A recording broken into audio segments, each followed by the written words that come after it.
Salut tout le monde, donc cette vidéo, j'ai préparé le fichier il y a un petit moment déjà. Je travaillais dessus pour être sûre de ne rien oublier, mais je pense que j'en aurais quand même oublié. En fait, c'est pour trouver des contacts. Donc les contacts, ça va vous servir à quoi? C'est pour recruter, c'est pour vendre, c'est pour élargir votre réseau. Donc c'est super important. Il y a plein de moyens de recruter, il y a plein de moyens de vendre aussi, il y a plein de moyens d'élargir votre réseau et de rencontrer du monde, donc c'est important. Il y a des choses auxquelles vous avez sûrement pas pensé.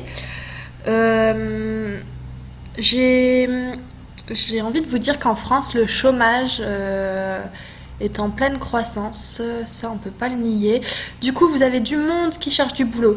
Donc il faut il faut avoir les. Là, je vais vous aider à trouver des contacts. Après, c'est à vous d'avoir les bons arguments et le bon discours pour recruter, pour vendre, etc. Donc encore une fois, mon ordinateur.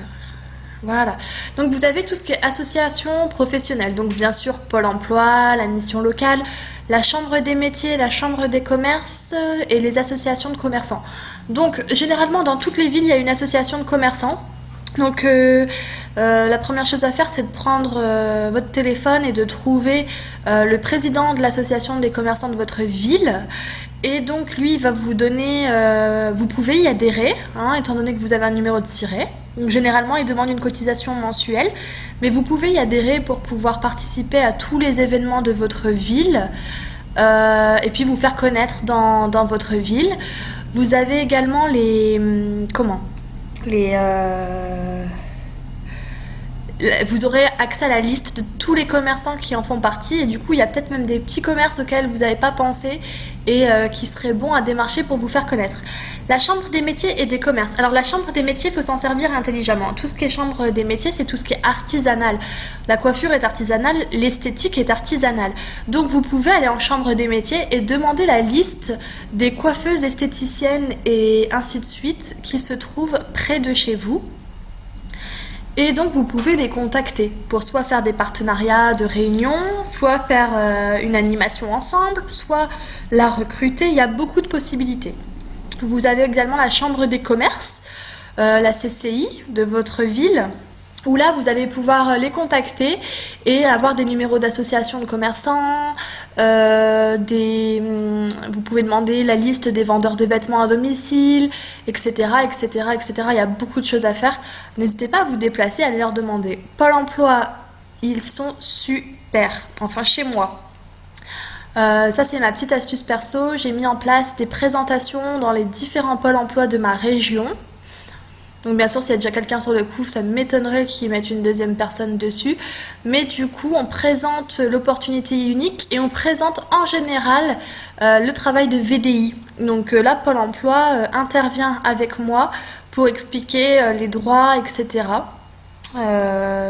Tout ce qui est possible de faire. Et la mission locale c'est une aubaine. C'est franchement, en plus c'est des amours. Enfin chez moi les conseillers mission locale sont juste géniaux.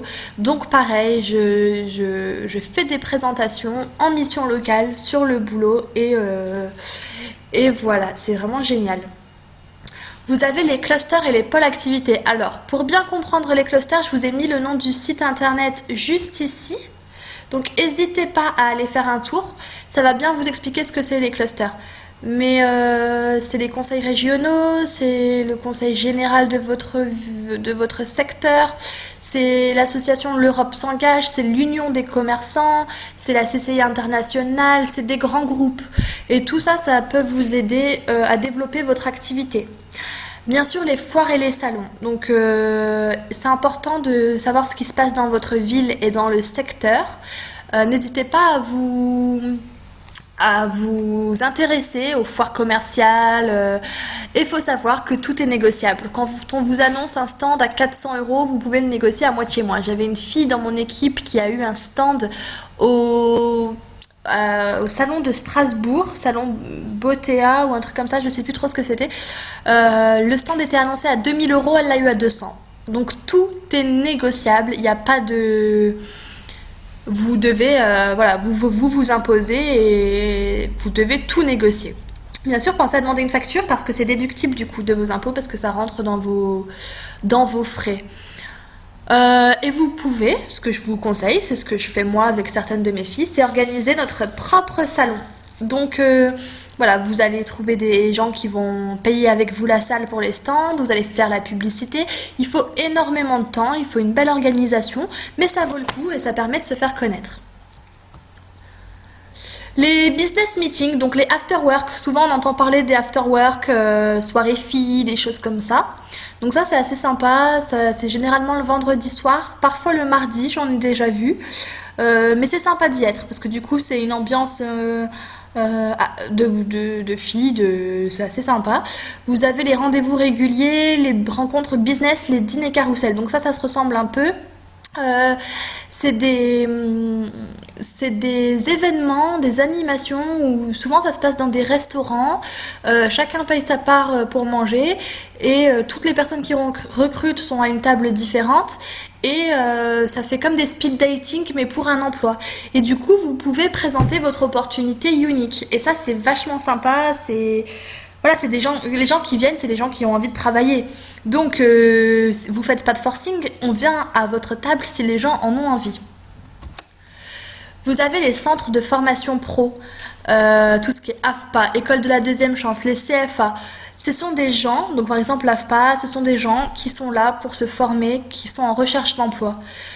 Euh, en ayant fini leur cycle à l'AFPA, s'ils n'ont pas trouvé de boulot, pourquoi pas intégrer Unique? Ça peut être un tremplin pour eux. Les CFA, c'est souvent des coiffeuses, des esthéticiennes, enfin plein de choses. Il y a plein de métiers hein, dans les CFA. Mais du coup, c'est des étudiants. Et les étudiantes, elles ont besoin de sous aussi. Donc, c'est quelque chose qui peut être complémentaire à leur métier. Donc, pourquoi pas leur proposer? Et on a les écoles de la deuxième chance. Ça, c'est assez sympa. J'ai déjà fait une présentation dans une école de la deuxième chance. Les gens souvent, déjà les gens qui intègrent des formations pro comme ça, c'est des gens qui en veulent dans la vie parce que ils n'ont pas envie d'être sans rien. Ils n'ont pas envie de c'est des gens qui veulent du boulot et qui sont à l'écoute de tout. Donc voilà, moi j'y ai trouvé mon compte en allant me présenter, puis j'ai rencontré des gens super. Alors il y a des gens qui n'ont pas forcément les moyens, mais avec l'école de la deuxième chance par exemple, ils ont trouvé des aides pour le financement. J'en ai d'ailleurs fait une vidéo. Tout est possible, il faut juste en avoir envie. Donc voilà, on a les écoles. Donc pas les écoles professionnelles, mais les écoles. On a les écoles de commerce, les lycées professionnels, les écoles de coiffure, les écoles d'esthétique et vous pouvez même faire des présentations dans les facs. C'est assez sympa. Donc école de commerce, ben forcément, si elles sont étudiantes, elles ont peut-être envie de se faire un complément. Si c'est des jeunes filles, elles sont peut-être coquettes, elles veulent du maquillage gratuit. Voilà, il y a quelque chose à en tirer. Donc je pense par chez moi, il y a Maestris qui fait une formation de commerce et par exemple ils font aussi secrétaire médical. Donc ça c'est une aubaine pour aller présenter hein, chez Maestris. Il y en a plein. Donc il faut vraiment tout le monde il peut y trouver son compte, même là actuellement je crois qu'on est 5000 ambassadrices en France, là tous les tuyaux que je vous donne, tout le monde peut y trouver son compte, faut que ce soit bien fait. Après si c'est mal fait, vous allez faire fuir les gens plus qu'autre chose, mais bon, qui ne tente rien n'a rien. Les lycées pro, donc tout ce qui est bac pro commerce, bac pro secrétariat, bac pro comptabilité, bac pro esthétique, etc., etc., etc. Il y en a des millions, hein. Heureusement que je ne me suis pas amusée à tout citer. Les universités. Vous pouvez faire des présentations dans les facs. Des fois ils le font, genre le vendredi soir ils font des soirées ou quoi. Il faut trouver les associations d'université. Et ça peut vous permettre de recruter et d'avoir un bon contact. Les réseaux sociaux, ouais, je l'ai mis parce que ça me paraît évident, mais c'est un peu... Au niveau du recrutement en tout cas... Ouais, je suis pas trop pour. Je trouve que c'est bouché, c'est un peu complexe. Donc voilà, ça c'est plus pour vous faire des contacts. Par contre, pour des réunions, présenter les produits, vraiment pour vous faire des contacts réunions, ça peut être bien. Vous avez les endroits fréquentés par vos enfants et par vous-même. Les écoles des enfants, c'est une aubaine. Demandez à la maîtresse de mettre une de vos cartes de visite dans chacun des casiers des enfants. Les parents vont tomber dessus. Leur club sportif, pareil. La médiathèque, vous pouvez demander qu'ils mettent une affiche. Le club de musique, ils peuvent mettre une affiche, etc. Il y a plein d'endroits. Donc là, on revient un peu à ça, les clubs sportifs et culturels. Donc je sais pas s'il y a une école d'art chez vous, dans les restaurants, dans les commerces, dans le club de théâtre, dans les clubs sportifs, etc. Donc voilà, on en arrive aux commerçants. Vous pouvez mettre des catalogues et si vous avez bien vu au dos du catalogue, il y a un endroit où vous devez mettre vos coordonnées. Pensez à le remplir, c'est très important. Remplissez-le, agrafez une carte de visite et déposez-le chez les coiffeurs, chez les esthéticiennes de votre coin. Ça permet aux gens, en attendant leur rendez-vous, de feuilleter et de pourquoi pas vous appeler. N'hésitez pas à mettre des affiches dans les magasins de vêtements, les boulangeries, les boucheries, un peu partout. Et on arrive déjà à la fin. Donc j'espère que ça vous a bien aidé, j'espère que ça vous a donné quelques idées. Ouais, je pense que ça peut être pas mal pour recruter et puis trouver des réunions, ça peut être sympa. Donc voilà, je vous souhaite une bonne journée à toutes.